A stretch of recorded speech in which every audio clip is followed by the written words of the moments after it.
예수나라 TV 캠페인 오직 우리 주 예수 그리스도의 찬송의 옷을 입고 항상 넘치는 감사와 찬송으로 성령 대각성 아버지 하나님께 구하여 받아 누리는 것이 구국의 율미 척경입니다. 예수나라 TV에서 드리는 말씀, 국가위기를 진단하려면 성경으로 해야 합니다. 성경은 만유와 지구와 인간을 지으신 하나님의 말씀이십니다. 그 말씀 속에 지구를 경영하시는, 인간을 구원하시는, 나라를 주관하시는 말씀이 들어있습니다. 그 말씀을 찾아내어 그 저울에 달아 진단해야 합니다. 그 때문에 예수나라 TV는 하나님의 진단 처방을 오직 성경에서만 찾습니다. 오직 예수 그리스도를 믿는 분들은 하나님의 방법으로 애국구국을 해야 합니다.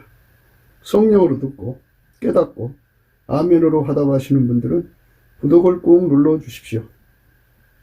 전도와 구독의 알림과 좋아요를 눌러주시고 댓글로 화답 환영합니다. 성령 통치와 하나님 본질 통제라는 표현에 생소하신 분들에게 드린 우리의 해설, WCC가 성령을 모독한 연구로 우리는 성령의 통치라고 강조했습니다. 성령의 인도하심을 계시 꿈과 환상, 나름 영적 교통으로 몰아가는 분들 때문에 삼일체 하나님은 한 본질이심을 강조하고 요한일서를 강조하며 하나님의 본질의 통제 곧 아가페 사랑의 통제를 받아야 성령의 통심을 강조하는 것입니다. 예수나라 TV는 WCCWA를 반대합니다. 갈라디아서 1장 8절 그러나 우리나 혹 하늘로부터 온 천사라도 우리가 너에게 전한 복음 외에 다른 복음을 전하면 저주를 받을지어다. 9절 우리가 이미 전에 말하였거니와 내가 지금 다시 말하노니 만일 누구든지 너희 받은 것 외에 다른 복음을 전하면 저주를 받을지어다. 오늘은 잠언서 28장 14절입니다. 부모의 물건을 도둑질하고 죄가 아니라 하는 자는 멸망케 하는 자의 동료니라. 부모의 물건을 도둑질하고 죄가 아니라 하는 자는 멸망케 하는 자의 동료니라. 오늘 말씀은 인간이 세상을 살아가면서 부모가 살아계신데도 투명인간 취급을 하는 자식들의 그 악한 모습을 그려내고 있어요.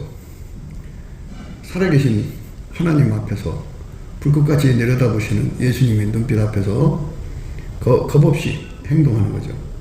근데 사실은 자식들이 효심을 갖는 것은 모친의 영향이 굉장히 강해요. 모친이 예수님을 만나서 하나님을 경외하는 경외 성품을 받으면 하나님이 세우신 질서에 절대로 복종하는 두려움을 갖거든요. 그래서 부모한테 옳고 그름을 따지지 아니하고 부모가 어떤 잘못을 범했든지 간에 부모는 부모로서의 권위가 있는 것이기 때문에 그 권위를 존중하고 그 권위 앞에 복종하거든요. 그런데 이제 하나님 앞에서 이런 경외하는 성품을 받지 못한 사람들, 예수 그리스도 안에 있는 경외하는 성품을 받지 못한 사람들은 질서에 대한 공경심이 없어요. 모든 걸 수평으로 보려고 그러죠. 수직으로 보려고 안 해요. 그리고 자기 행동을 정당화시키기 위해서 부모의 허물을 걸고 넘어가죠. 아비의 허물을 걸고 넘어가서 결국은 자기 행동이 부모가 그러니까 나는 이렇게 할 수밖에 없다고 하는 그런 항상 부모의 허물을 걸고 넘어갑니다. 근데 부모는 자식의 허물을 걸고 넘어가지 않거든요. 자식의 허물이 있어도 못 본 척하고 덮어주고 이해해주고 용서해주는데 자식들은 부모의 허물을 가지고 옳고 그름을 시시비비해가면서 부모를 압박하고 신련하고 핀잔하고 핀잔조로 답하고 대들고 막 그러죠. 그거는 이제 그 자식들의 그 모친이 예수님을 만나지 못해가지고 예수님이 가지신 그 경외하는 성품을 공급받지 못해서 그 찐액을 받지 못해서 발생한 일이에요. 그러니까 모친이 어려서부터 그 경외하는 성품을 예수한테 받아갖고 아기 때부터 그거를 자식들에게 전이를 시켜주면 아이들이 그 영향을 받죠. 그 성품의 영향을 받는 거잖아. 인간은 돼지는 돼지 성품으로 살고 개는 개 성품으로 살죠.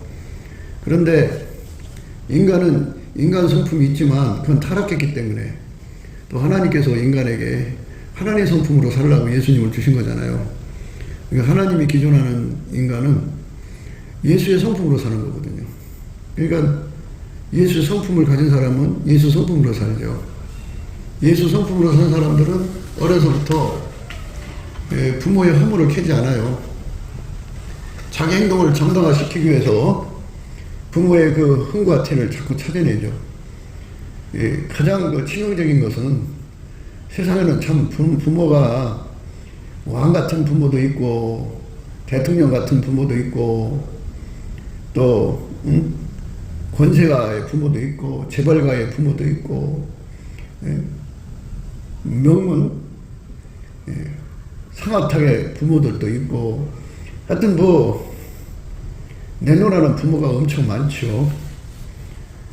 자식들한테 큰 집도 주고 큰 빌딩도 주고 현찰도 주고 막 그렇게 많은 걸 주는 부모도 있지만 10원짜리 한 장 주지 못하는 부모도 있고 또 부모라고 하면서 막대한 빚을 남겨주는 부모도 있고 부모가 천차만별이잖아요. 그런데 자식들이 그 여호와를 경외하는 성품을 모친으로부터 모친이 없는 사람은 그를 키운 양육한 사람으로부터 전이 받지를 못하면은 아이들이 옳고 그름을 이용하죠. 인간의 그 생물학적 지능은 환경을 이용해서 자기 삶의 그 활로를 찾는 거예요. 자기가 어떻게 이 환경에서 자기만의 이익을 영위할 수 있을까를 생각하는 게 생물학적 지능인데 그게 이제 인간의 허물을 잡아서 자기 행동을 정당화시키는 방법이 그 중에 하나죠. 머리가 영악할수록 부모의 허물을 잘 잡아내고 그거를 효과적으로 활용해서 부모를 꼼짝 못하게 만들죠. 그래서 이제 무시를 해버리죠. 살아있지만 투명인간 취급을 하는 거죠. 그거는 다 모친에서 그 여호와를 경외하는 성품을 받은 모친의 자녀들은 그런 일을 하지 않아요. 어려서부터 여호와를 경외하는 성품을 받아서 부모를 공경하죠. 부모를 공경하고 부모의 허물을 잡아가지고 그 자기 삶의 행동을 정당화시키지 않죠. 자기 하는 행동을 정당화시키는 건 부모가 이러니까 난 이렇게 할 수밖에 없다. 부모가 학비를 안 대주니까 나는 공부를 못한다. 나는 부모가 좋은 집을 유산으로 주지 않으니까 나는 부모가 싫다. 그러니까 나한테 준 것도 없는데 내가 왜 부모를 대접해야 되느냐. 이러한 그 자기 행동의 정당화를 위해서 부모의 실패를 조곤조곤 아주 많이 찾아내서 자기 행동을 정당화시키는 거죠. 그런 자식하고 어떻게 또 부모가 싸우겠어요. 다툼이 일어나는 거지만 그래도 싸우는 사람들이 있어요. 다툼이 일어나죠. 그런데 자식들 말 한마디 한마디가 전부가 부모한테 연장 지르는 소리이기 때문에 결국은 큰 소리가 나오게 되죠. 그게 어떤 토론이나 가치 발견을 위한 대화가 될 수가 없어요. 불가능해요. 그래서 결국은 패자가 되는 거예요, 부모가. 뭐 해봐야 상처밖에 없죠. 그게 이제 여호와를 경외하는 성품이 없는 사람은 질서의식이 없어요. 수직관계에 질서의식이 없는 사람들은 여호와를 경외하는 성품이 없기 때문에 그래요. 인간의 성품이 인간 성품 속에도 그 하나님 형상대로 지어졌기 때문에 부모를 공경하는 성품이 있어요. 부모를 공경하는 성품이 없는 게 아니에요. 그러나 타락했고요. 타락한 성품에 생물학적 지능이 더해져서 사특해져 갖고 부모에 대해서 수직관계에 대한 것을 배우지를 못하죠. 그러니까 인간 속에 부모를 공경하라는 말씀 십계명에 나오잖아요. 근데 그걸 못 지켜요. 인간은 부모를 공경하라는 거 못 지킵니다. 제5계명이 내 부모를 공경하라. 그리하면 너의 하나님 나 여호와가 너에게 준 땅에서 내 생명이 길리라. 이렇게 장수의 복을 준다고 약속을 했음에도 불구하고 인간은 타락해가지고 부모 공경을 할 수가 없어요. 그래서 부모 공경을 하려면 여호와를 경외하는 성품을 받아야 되는데 여호와를 경외하는 성품을 모친으로부터 받아야 되죠. 부친은 이제 바깥에 나가서 집안 식구 먹고 살기 위해서 자식들을 만날 시간이 별로 없죠. 이게 모친이 넘치는 감사와 찬송으로 예수님의 임재를 받든지 얼굴빛과 성령 각성을 받는 것도 임재죠. 예수의 얼굴빛과 성령 각성이요. 그 다음에 예수에게 간절하게 구해서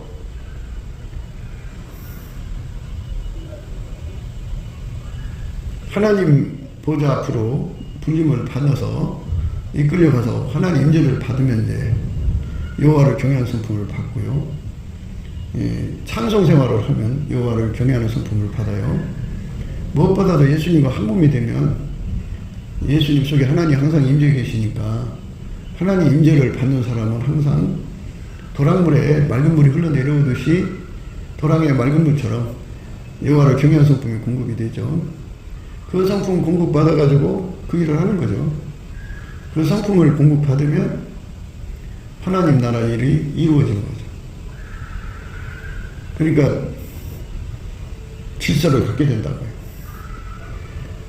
그래서 모친이 하나님을 두려워하면 그 모친이 하나님을 두려워하면은 남편을 두려워하게 돼요. 그러니까 여호와를 경외하는 성품을 가지면 남편을 두려워하고요. 남편을 두려워하면 아이들이 그걸 볼 거 아니에요. 그러니까 아버지는 참 무서운 사람이로구나. 하나님 다음으로 무서운 존재라고 하는 것을 어려서부터 그 두려워하는 모습 속에서 배우게 되죠. 아이들 없을 때 막 대들고 싸울 수도 있고 다툴 수도 있고 막 그러겠죠. 그러나 여호와를 경외하는 성품을 가진 사람들은 아이들이 있든 없든 하나님 보시기 때문에 대들거나 다투거나 막 그런 일이 없어요. 예수 안에서 남편을 공경하고 참 두려워하거든요. 여호와를 경외하는 성품이 그래요. 그러니까 이제 생활 속에서 아이들이 어머니가 아버지를 두려워하는 걸 보면서 질서의식을 갖죠. 상하 관계에 수직의 두려움을 갖는 거예요. 아이들이 수평만 강조를 하면은 그거는 모친이 하나님 임재를 받지 못했다는 증거예요. 아이들이 수직을 깨달아서 하나님을 경외하는 성품을 가지면 그는 모친이 하나님을 만난 사람이라고 볼 수가 있어요.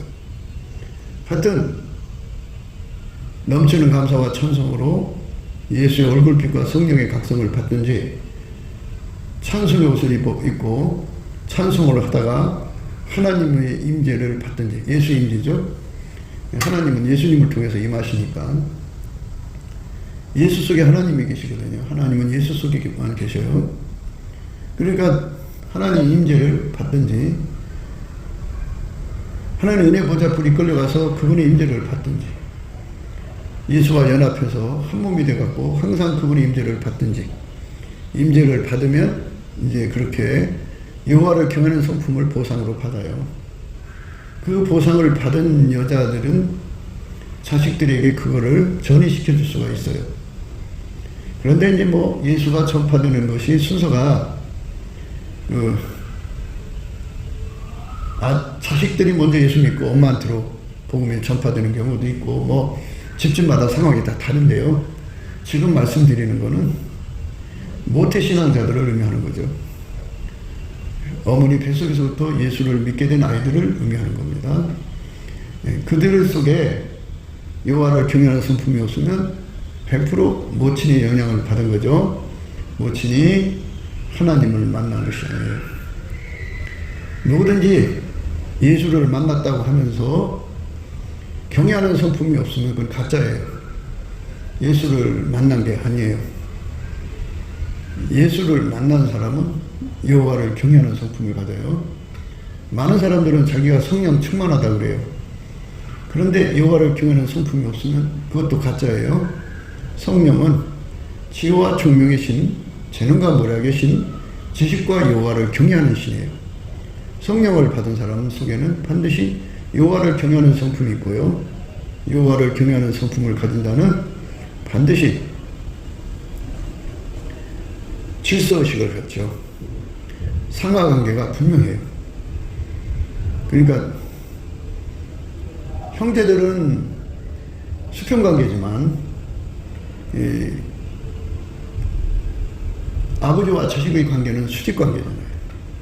수직관계를 대할 때는 옳고 그름으로 대하는 게 아니에요. 함에도 불구하고 수평관계로 내려놓고, 그리고 이제 수평만 강조하면 그거는 이제 무질서한 거죠. 질서가 없는 거예요. 그러면 이제 짐승의 세계가 되는 거죠. 짐승의 세계. 그래서 이제 아이들은 점점 이제 성장해 가면서 힘이 강해지고, 부모는 점점 나이를 들어가면서 힘이 약해지면 힘의 논리로 눌러버리죠. 눌러버리면 그게 그렇게 되겠어요? 안 되지.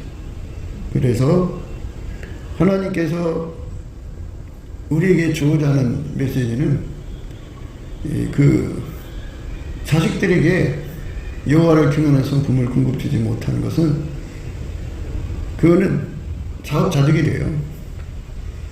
이제 대개 이제 그 여호와를 경외하는 성품을 갖지 못한 자들이 자식 앞에서 남편을 막 깎아내리고 막 그 남편의 권위를 회방하고 훼손하고 능력을 주고 막 이상한 짓 하거든요.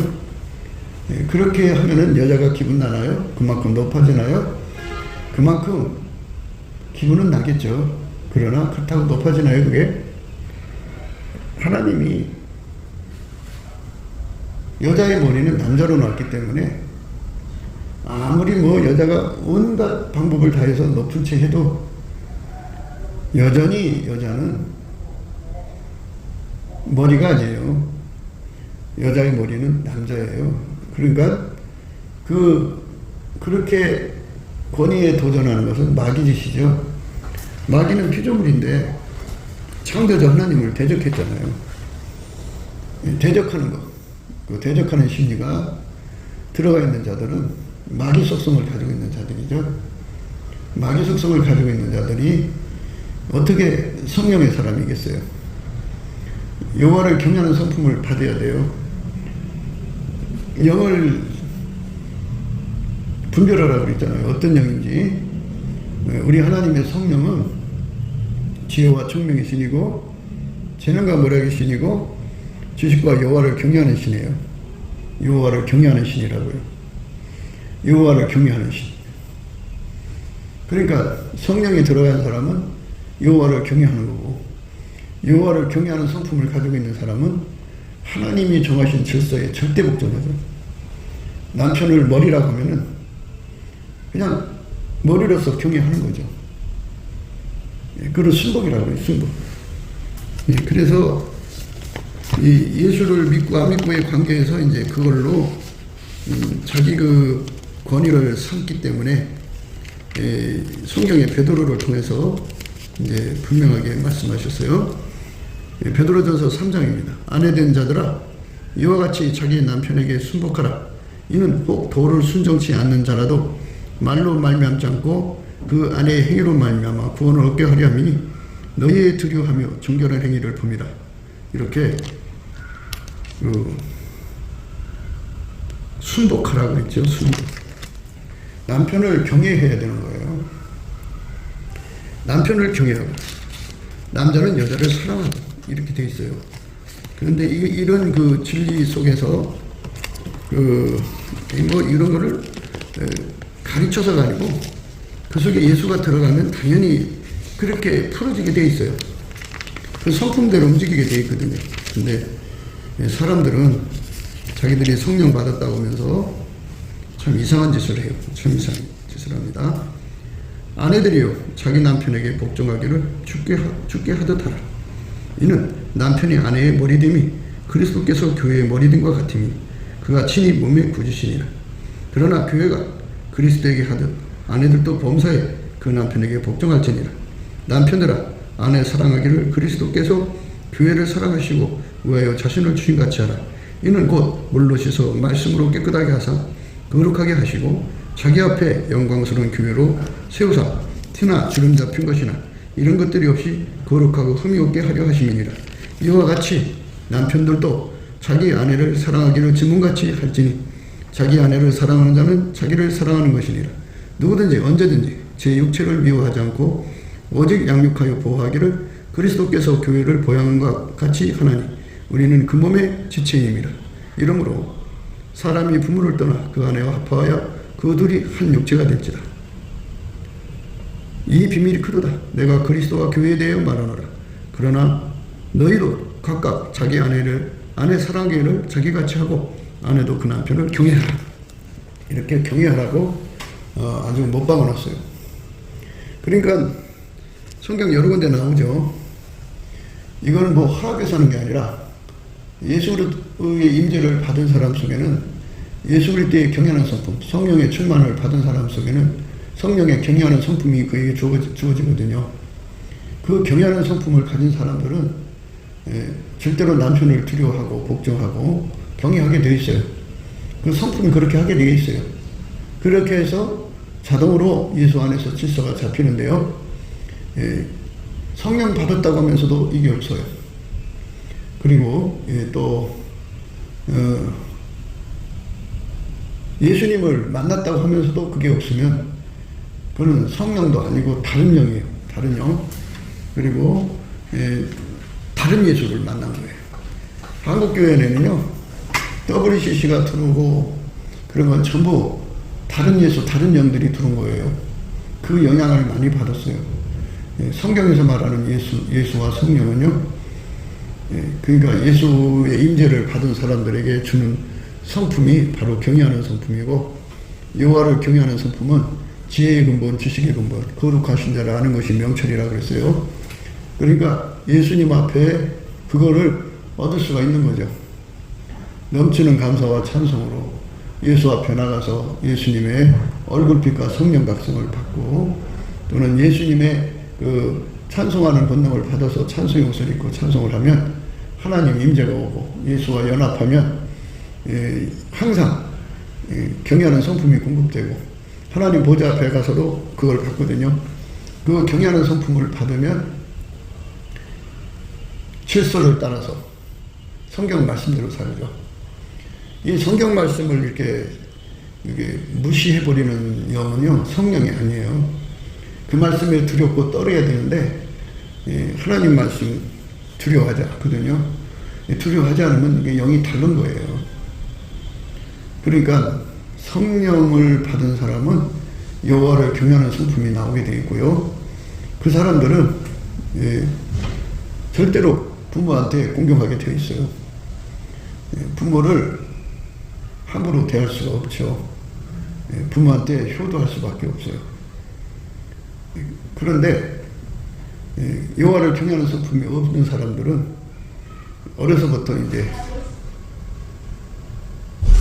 어려서부터 남편을 무시하거든요. 아이들 어려서부터 엄마가 남편을 무시하는 걸 보고 자라요. 그리고 남편과의 관계가 수직적 관계가 아니라 수평선상에 나와서 남편의 허물을 캐가지고 가까이 사니까 허물 제일 많이 드러나죠. 그거 잡아서 끊임없이 공격한다고요. 그래서 공격해갖고 자기 권리를 찾아먹죠. 그러니까 어디다 써먹냐면 사랑의 관계예요. 사람은 사랑의 관계라 서로가 사랑하는 거거든요. 사랑을 주고받고 해야 되는 건데, 사랑은 주기 싫고 받고만 하고 싶으니까 한다는 듯이 이제 남편의 허물을 잡아서 막 공격을 하면 이제 얼굴 플레이를 하고 분란을 일으키면 남편이 이제 여러 가지 의미에서 치고 들어가죠. 그러니까 거기서 얻어지는 것이 짭짤함하니까 그걸 계속 활용하는 거죠. 그런 짓은 전부 세상 사람이 하는 거예요. 세상 여자들이 그렇게 하는 거고, 성령을 받은 사람은 그렇게 하는 게 아니죠. 또 예수님을 만난 사람들은 그렇게 하는 게 아니에요. 성경으로 돌아가야 되는데, 어쨌거나 성경으로 돌아가야 되는데 그 돌아가기가 싫은 거예요, 인간은. 그러니까 자기 삶의 운전대를 성경 말씀으로 이끌려 가야 되는데, 자기식으로 남편을 대하고 자기식으로 가정을 대하고 자식들 앞에서 자기 권위를 높여서 남자를 막 발밑에 두죠. 그렇게 발밑에 두는 것, 그렇게 사는 사람을 굉장히 자기가 똑똑한 것 같고 자기가 승리한 것 같겠죠. 그러니까 이제 수직이 없어지고 수평이죠. 그리고 끊임없이 배우자의 약점만 잡으면, 남편의 약점만 잡으면 돈이 나오고 권리가 나오고 자기 나름대로의 뭔가가 이익이 생기니까 그쪽으로 가면 아이들이 그걸 보고 자라죠. 그래서 아이들에게 하나님을 경외하고 부모를 공경하는 그 거룩한 성품을 전달해 주지를 못하죠. 그냥 부모 허물 잡아서 자기들이 이익만 추구하면 돼요. 그것만 가르쳐 준 거잖아요. 하나님을, 그 앞에 하나님이 두려운 것이 없고, 그 앞에 하나님이 무서운 것도 없고, 부모가 두려운 것도 없고, 부모에 대한 무서움도 없죠. 아이들이 이제 점점 나이 먹으면서 힘을 가지니까, 힘으로는 뭐 부모가 뭐 어떻게 이겨요. 나이가 늙어가는데. 그러니까 이제 부모 알기를 우습게 보죠. 그렇게 하면서 이제 점점 아이들이 그렇게 굳어지면 부모를 투명인간으로 삼아요. 그래서 부모가 가지고 있는 모든 것을 제 것으로 생각하고 지금 멋대로 행동을 해요. 부모가 말을 못하죠. 그 힘에 눌려서. 여차하면 때릴 듯이 보이고 여차하면 죽일 듯이 보이니까 나이 먹을수록 부모가 기가 약해지잖아요. 그러니까 눌려버리는 거죠. 눌려버리니까 그렇게 행동하는 거죠. 그러니까 아이들이 어려서부터 부모 공대를 배워야 되는데 부모 공대를 배우지 못하는 이유를 말씀드렸는데요. 그러니까 좀 더 세밀하게 얘기를 해야 이해가 갔을지 모르겠네요. 그러니까 부인들이 남편을 무시하면은 그게 자기한테는 굉장히 이익되는 것 같아도요. 남편의 권위가 약해지면, 남편 권위를 약해놓게 해놓으면 아이들이, 그러니까 부인이 남편 권위를 약해놓으면, 부인이 남편 권위를 약하게 해놓으면 아이들이 엄마는 공경하고 아버지는 무시할 것이다, 이렇게 생각하겠죠. 부인 생각엔 그렇겠죠. 그러나 결과가 그렇게 돌아가지 않고 똑같이 취급을 당해요. 아이들이 아버지를 무서워해야 어머니를 무서워하는 거예요. 시간 지나가서. 아버지를 두렵게 생각해야 어머니도 두렵게 생각하는 거지, 아버지를 무시하는 집안에서는 엄마도 마찬가지예요. 물론 이제 아이들을 봐준다든가 살림살이를 돌봐준다든가 이렇게 할 때는 어머니 하지요. 그러나 결국은 그 노동력이 상실이 되고 나면은 아버지를 무시하는 무시가 엄마한테도 가게 돼 있어요. 그러니까 여자들의 생각이 그렇게 짧은 거죠. 여자들이 늙어서 세상을 떠날까지 자기 보호막을 남편 공대로 해야 돼요. 남편을 무서워하고 두려워하고 애들 앞에서 남편을 허물을 덮고 자꾸 남편을 높이면요, 아이들은 어렸을 때 그걸 보고 자랐기 때문에 부모를 극진히 공대하죠. 인간 속에는 그렇게 좋은 성품으로 길러간다는 의미도 있어요. 어려서 마땅히 행할 길을 가리키면 늙어도 떠나지 않는다고 그러는데, 그렇게 어렸을 때 부모 공대를 이제 심어놓으면 늙어도 효도하려고 하지만 그건 인간의 것이고요. 우리 하나님이 원하는 방법은 넘치는 감사와 찬송으로 예수 월급기가 성령 각성을 받으면 여호와를 경외하는 성품을 받아요. 예수님 은혜 보좌에 가서 예수님을 만나면 경외하는 성품을 얻어요.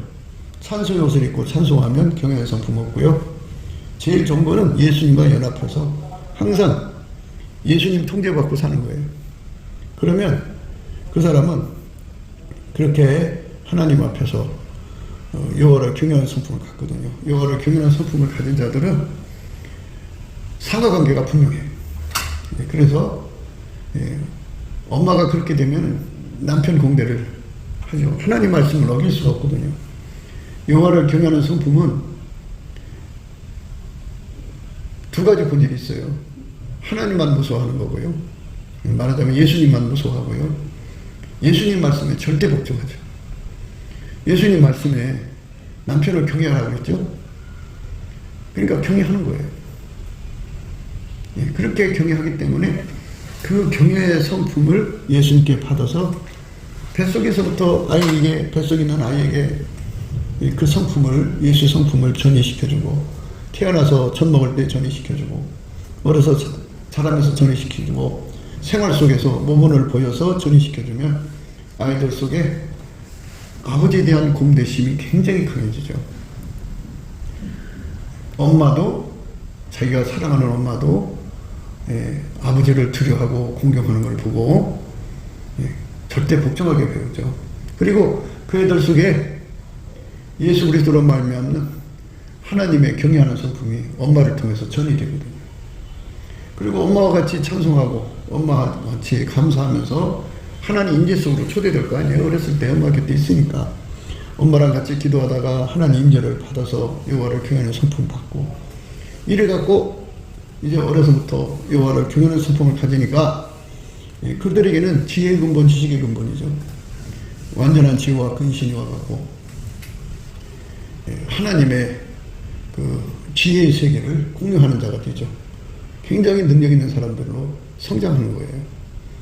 그러니까 아이들한테도 모든 게 다 축복이죠. 지혜를 받으면 오른손에 장소, 왼손에 부귀죠. 부귀를 받았다는 건 성공했다는 거 아니겠어요? 땅에서 잘 되고 오래 사는 거죠. 그러니까 여호와를 경외하는 성품으로 자식을 키운 여자들은 그 대가를 받는 거예요. 늙어서 받아요. 그런데 이제 다 보면은 자기가 아버지보다 자식들 앞에서 똑똑하고 대단한 사람인 척 하려고 아빠 허물을 들춰내서, 그럼에도 불구하고 내가 이 집구석에 있다든지 뭐 하면서 자기를 끝없이 높이면서 남편을 하대하고 눌러놓으면요, 늙어도 효도를 못 받고, 이 수평관계로 인간이 전락하면요, 생물학적 지능만 발전해요. 생물학적 지능이라는 건 뭐냐면요, 그러니까 짐승이 자기 주어진 환경 속에서 모든 걸 이용해서 자기 먹고 사는 것만 노리는 거죠. 그러니까 그 속에 여호와를 경외하는 성품이 없는 사람들은 지혜도 없어요. 그러니까 인간의 지혜를 갖고 살거든요.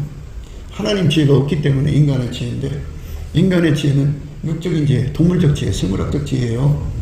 그러니까 그것들은 그런 지혜를 가지면 모든 것을 이용해서 자기 먹거리를 생각하죠. 그러니까 엄마가 자기를 사랑하잖아요. 그거 이용해 먹는 거예요. 그래서 생물학적 지능을 가지고 있는 사람들은 절대로 자립을 못해요. 엄마 곁에서 엄마를 악용해갖고 끊임없이 돈을 빨아다가 자기의 부족함을 보충하죠. 그 엄마가 가지고 있는 거 다 빨아먹고 나면 이제 버리죠. 예. 엄마에 대한 두려움이 없거든요. 어렸을 때 아이 속에 부모에 대한 두려움이 있으면, 공경심이 있으면 끝까지 부모한테 효도하지, 그렇게 늙은 엄마를 이용해 먹는 이용 대상으로 삼지 않죠. 공경의 대상이죠. 그런데 철저하게 이기적으로 이용해 먹고 쳐버립니다. 이게 바로 생물학적 지능을 가질수록 더 심해요. 그래서 노인들이 장수하잖아요. 저는 90살, 100살 넘어가죠.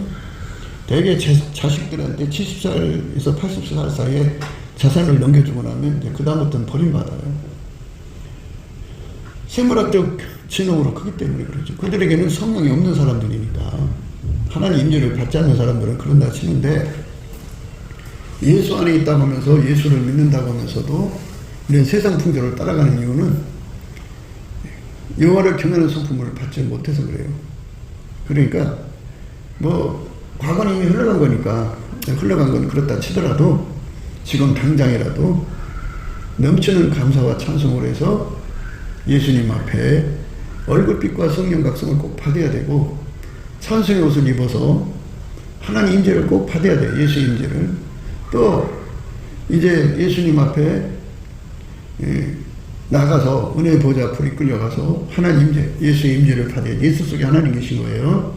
그러니까 예수 없이 하나님 직접 만나는 거 아니에요. 예수 안에서 하나님 만나는 거니까, 예수와 연합한 사람들은 항상 여호와를 경외하는 성품을 얻어요. 여호와를 경외하는 성품을 얻으면 지혜의 근본, 지식의 근본, 거룩하신 자를 아는 것이 명철이거든요. 그들만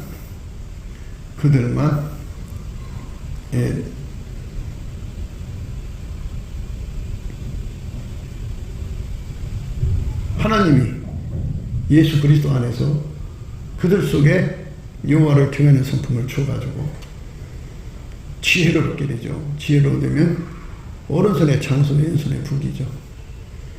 그래서 여호와를 경외하는 자들은 다 오래 살고 성공하고 복받고 그리고 천국 가는 거죠. 그래서 예수 그리스도 안에서 그렇게 되는 거예요. 그러나 이제 아이들이 여호와를 경외하는 성품이 없으면 부모를 투명인간 취급을 해요. 투명인간. 힘으로 이제 눌러버리죠. 부모 공대가 없죠. 그런 자식은 이제 아무리 공부를 많이 하고 아무리 조건이 좋아도요, 그들은 멸망의 자식들이라고 그러잖아요. 멸망. 부모의 물건을 도둑질하고 지혜가 아니라 하는 자는 멸망케 하는 자의 동린이라. 멸망케 하는 자가 누구예요? 마귀죠. 마귀 새끼라 그러죠. 마귀 종류들이라 이거죠. 멸망케 하는 자의 동륜이라. 멸망케 하는 자의 동륜이라. 이렇게 나와 있어요. 참 무서운 말씀이에요. 멸망케 하는 자의 동료가 되는 것. 이것처럼 처참한 실패는 없을 거예요. 그러니까 부모를 투명인간 취급하는 거죠. 그러니까 투명인간이라는 거는 권력이 없고 재산도 없고 힘이 없는 거잖아요. 다 자식들한테 빨리고 힘도 다 빠져나가고 초라하죠. 그게 버려진 인간. 내 자식들이 부모가 가지고 있는 재산 지들 멋대로 와서 써도 어떻게 항변조차 할 수 없는 그런 그 상태에 있는데, 그렇게 부모를 폄하하고 정말 세상으로 개무시하는 이런 짓거리를 하는 거거든요. 이것은 바로 어려서부터 성장기 과정에서 그게 굳어진 거예요. 그래도 이제 중간에 그들이 예수님을 만나서 경외하는 성품을 받으면 회개가 돼서 그런 짓 안 하죠. 그런데 회개하지 않고 끝까지 그쪽으로 굳어진 아이들은 그렇게 참 무시무시한 인간이 되죠. 마귀 새끼가 된다. 마귀의 동료. 부모의 물건을 덕질하고 죄가 아니라는 자는 멸망케 하는 자의 동료니라. 이렇게 무시무시한 인간으로 전락이 되는 거예요.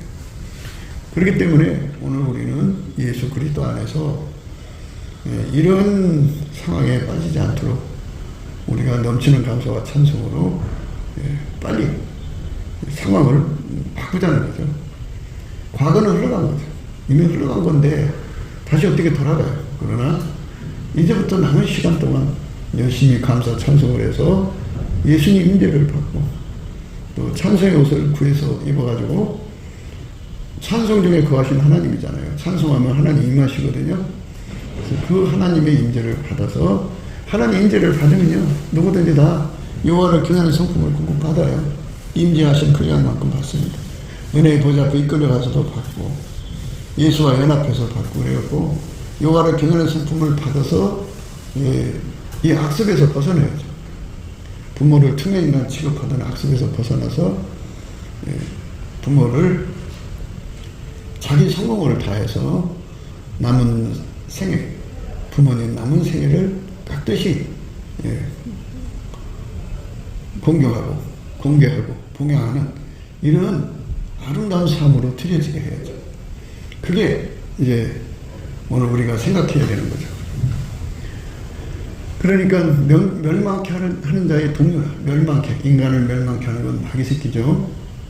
그런 예수는 하나님 세상을 이처럼 사랑하사 독생자를 주셨습니다.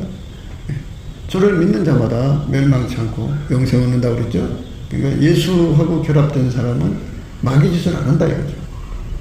마귀 짓을 안 하고 부모한테 공개하고 그렇게 되는 거예요. 그래서 과거 생활은 그렇게 해서 자식들을 망쳐놨지만 이제라도 예수 앞에 넘치는 감사와 찬송으로 여호와를 경외하는 성품을 받아야 돼.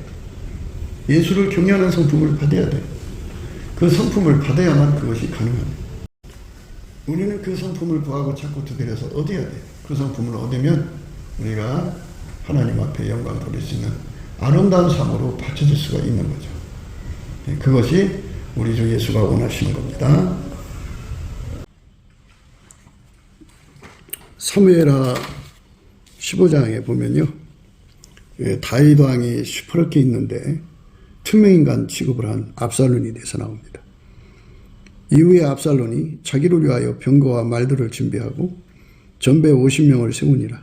압살론이 일찍 일어나 성문 길 곁에 서서 어떤 사람인지 송사가 있어 왕에게 재판을 청하러 올 때 그 사람 불러서 이르되 너는 어느 성 사람이냐? 그 사람의 대답이 종은 이스라엘 아무 지파에 속하였나이다 하면 압살론이 저에게 이르기를 내일이 옳고 바르다마는 내 송사를 들을 사람을 왕께서 세우지 아니하셨다 하고 또 이르기를 내가 이 땅에서 재판관이 되고 누구든지 송사나 재판한 일이 있어 내게로 오는 자에게 내가 공의 베풀기를 원하노라 하고 사람이 가까이에서 절하려 하면 압살론이 손을 펴서 그 사람을 붙들고 입을 맞추니 무릇 이스라엘 무리 중에 왕께 재판을 청하러 오는 자들에게 압살론이 행함이 이같아서 이스라엘 사람의 마음을 도둑질하니라 버적하니라. 이렇게 이스라엘의 민심을 도둑질해 가지고 내란을 일으킵니다. 그래갖고 이제 다윗 왕이 황급히 예루살렘을 비워야 하는 아주 권력 상잔이 일어나죠. 무서운 전쟁이 일어나게 되죠. 압살론이가 아버지를 투명인간 취급을 한 거예요. 압살론 속에 여호와를 경외하는 성품이 있었으면 그런 짓을 안 하죠. 그런데 그런 짓을 한 거죠.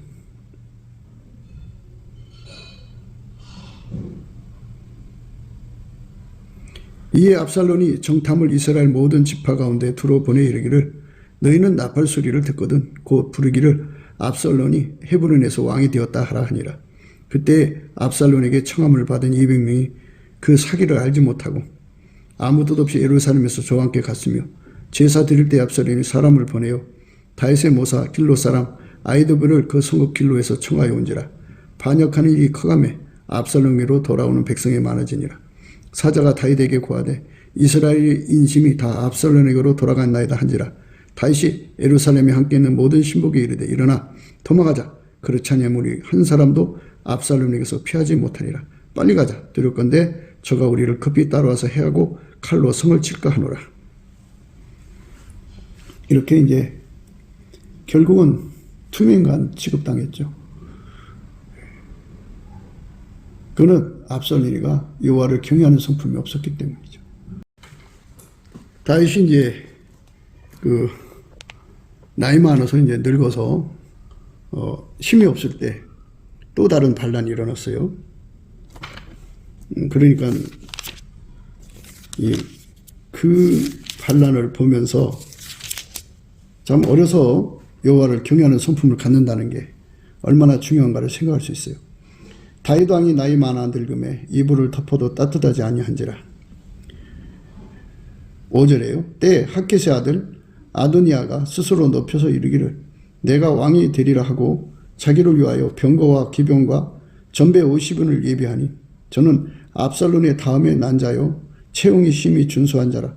그 부친이 내가 어찌하여 그리하였느냐 하는 말로 한 번도 저를 섭섭하게 한 일이 없었더라.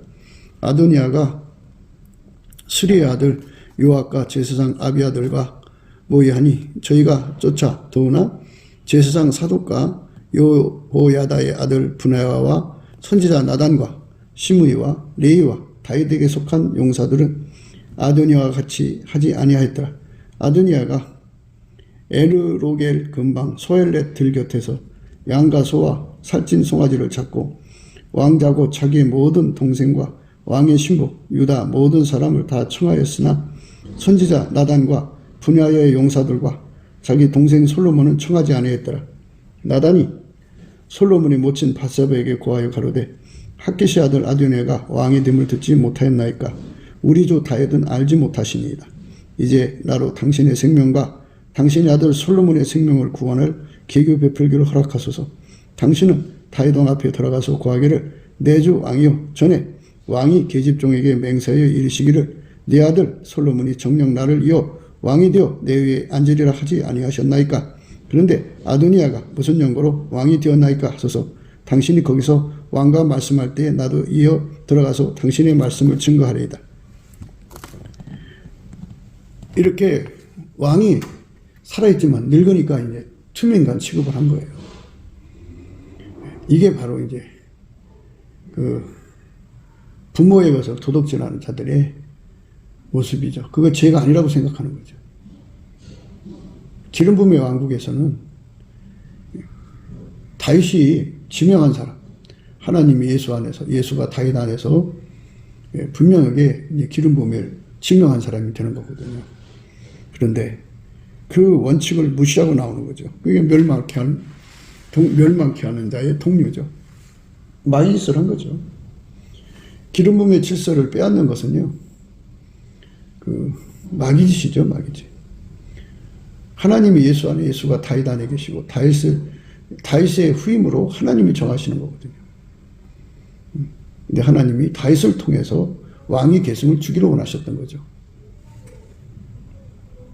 밧세바가 이에 침실에 들어가 왕에게 이르니 왕이 심히 늙었으므로 수냄 여자 아비삭이 시종하였더라.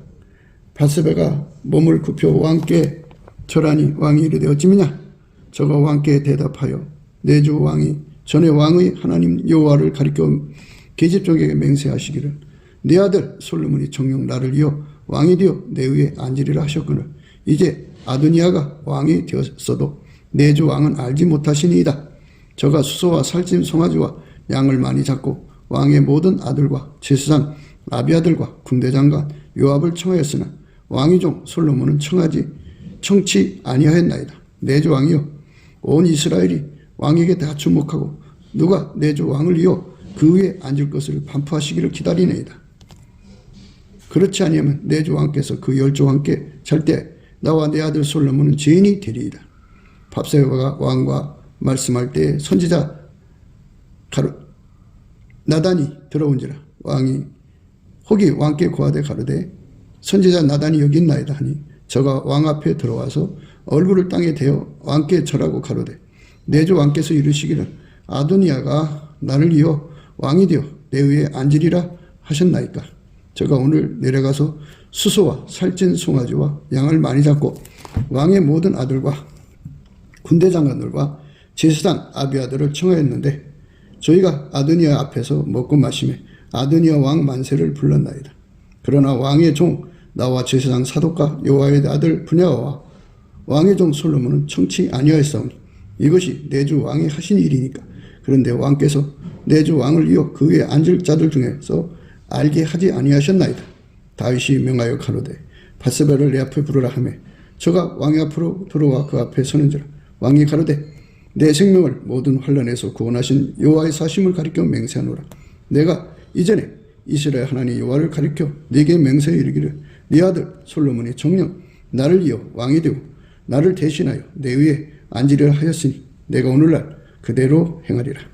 밧세바가 얼굴을 땅에 대어 절하며 내 주 다윗 왕은 만세수를 하옵소서 하니라. 이렇게 아비가 있는데 투명인간 취급하는 이 악한 자들은 부모 것을 도둑질해 가면서도 그게 죄가 아니라고 한다고 하죠. 그러니까 이 자들은 마귀 새끼가 하나님 자리를 도둑질하려고 한 것처럼 그에게 맡겨진 천사 3분의 1은 마음을 도둑질해 갖고 그래가지고 이제 반란을 일으켰죠. 영원한 형벌을 받아서 불못에 던져지기 전에 심판이 유예가 된 상태에서 지금 지구에 와서 인간들을 파멸로 끌고 가는데요. 그 동료들이 된다 이거예요. 그러니까 참 이렇게 하나님 두려운 줄 모르고 함부로 행동하는 것, 투명인간 취급하는 것, 이것이 어려서부터 아이들 속에 굳어진 것.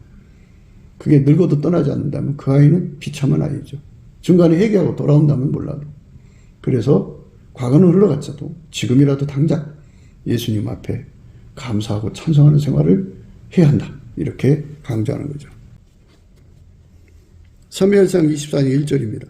사울이 블레셋 사람을 따르다가 돌아오며 혹이 그에게 고하여 가로되 보소서 다윗이 엔게디 황무지에 있더이다. 사울이 온 이스라엘이 택한 사람 3천을 거느리고 다윗과 그의 사람들을 찾으러 드림소 바위로 갈새 길가 양의 우리에 이른즉 굴이 있는지라. 사울이 그 발을 가리우려 들어가니라.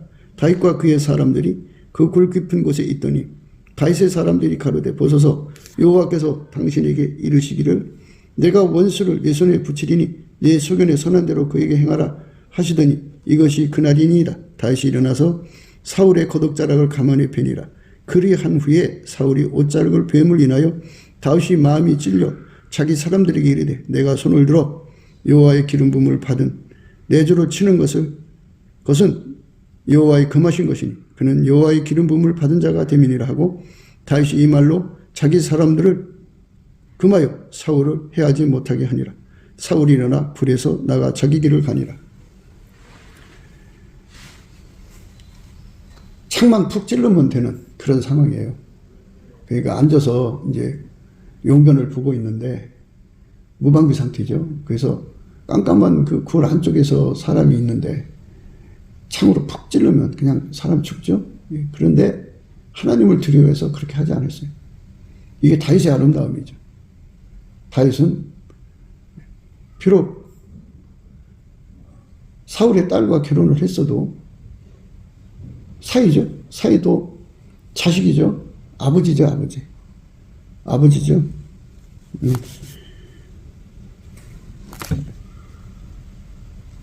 다윗이 사울에게 이같이 말하기를 마침에 사울이 가로되 내 아들 다윗아 이것이 내 목소리냐 하고 소리를 높여 울며 다윗에게 이르되 나는 너를 학대하되 너는 나를 선대하니 너는 나보다 어렵도다. 내가 나 선대한 것을 오늘 나타내나니 여호와께서 나를 내 손에 붙이셨으나 내가 나를 죽이지 아니하였도다. 사람이 그 원수를 만나면 그를 평안히 가게 하겠느냐.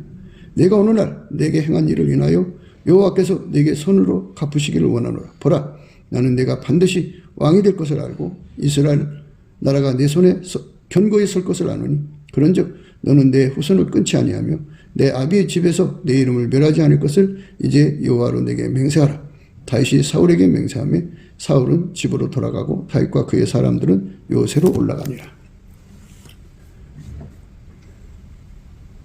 비록 장인이라도 아버지죠.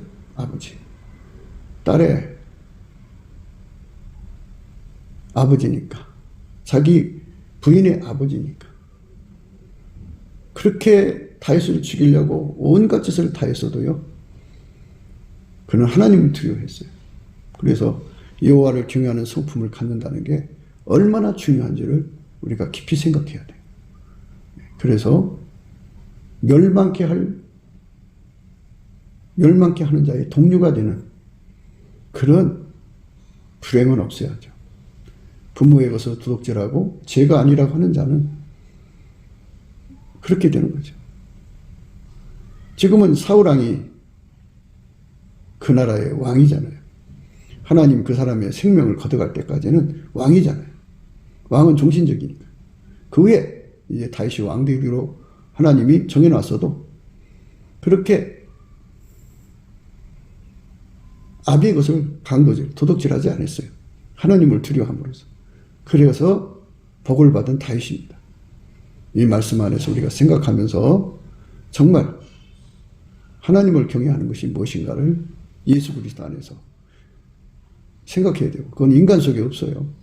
넘치는 감사와 찬송을 통해서만이 예수 그리스도의 얼굴빛과 성령 각성을 받거든요. 그때 주시는 거고, 또 찬송의 옷을 입고 찬송할 때 하나님 임재가 오거든요. 그때 주시는 거고, 누구든지 예수의 임재를 받으면 그때 여호와를 경외하는 성품을 얻어요. 그 성품을 가져야만 부모한테 공대할 수가 있어요. 참 중요한 겁니다. 예수 앞에, 은혜의 보좌 앞에 이끌려가서 거기서 받기도 하고요.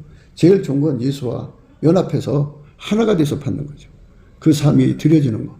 그 삶으로 드려지는 사람은 여호와를 경외하는 성품 받아갖고 지혜의 근본, 지식의 근본 받고, 지혜를 받은 자는 오른손의 장소, 왼손의 북이거든요. 이 땅에서 축복 속에 살다가 하나님 앞에 가는 거죠. 예수 안에 주시는 이 경외하는 성품 우리가 무궁무진하게 받아 누립시다. 굿기도 생각이었습니다. 공감하시면 전도해 주시고 구독, 알람, 좋아요, 댓글을 부탁드립니다. 핸드폰 번호는 010-4025-7004입니다. 감사한금 번호도 있습니다.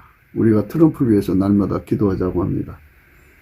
그러니까 딥스테이트 세력이 지구 전체를 파멸시키려고 했습니다. 그리고 소수만 남겨놓고 그들을 노예로 삼아서 이 지구를 마귀의 별로 만들려고 했던 겁니다. 그런데 하나님이 트럼프를 통해서 그 악의 계획을 분쇄시켜가지고 그 조직원들 한 3천만 명 된다고 그러는데 상당수 이제 머리대가리들을 많이 어떤 핵심이 있잖아요. 핵심의 세력을 아마 95% 이상을 제거한 것 같습니다. 이제 그 대한민국도 그 딥스테이 세력 있는데 그들도 아마 이제 뽑아갈 모양입니다. 그래서 뽑아가서 이제 법으로 처분하겠죠. 우리가 이제 바라는 거는 빨리 그 트럼프 대통령이 그 백악관으로 돌아와서 그 세상을 새롭게 해야 합니다. 남북 빨갱이도 제거하고, 그 다음에 중공 빨갱이도 제거하고, 그래서 대한민국과 미국이 예수 복음 동맹이 되어가지고 예수님을 섬기는 나라가 되어야 합니다. 성령 대각성 운동이 예수 얼굴빛으로 말미암아 와야 하는데요. 그래서 우리가 넘치는 감사와 찬송으로 예수 얼굴빛을 구하자고 오늘 또 강조하는 겁니다. 날마다 강조하는 거고요. 우리가 예수 얼굴빛과 성령 각성을 받으면 다 해결하고 예수의 품으로 돌아갈 수 있는 기회를 얻습니다. 그 기회가 전 인류에게 제공돼야 되겠습니다.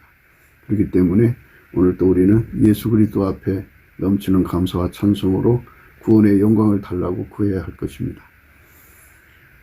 오늘 또 예수 그리스도 안에서 행복한 하루가 되시기를 주 예수 그리스도 이름으로 축복합니다. 감사합니다.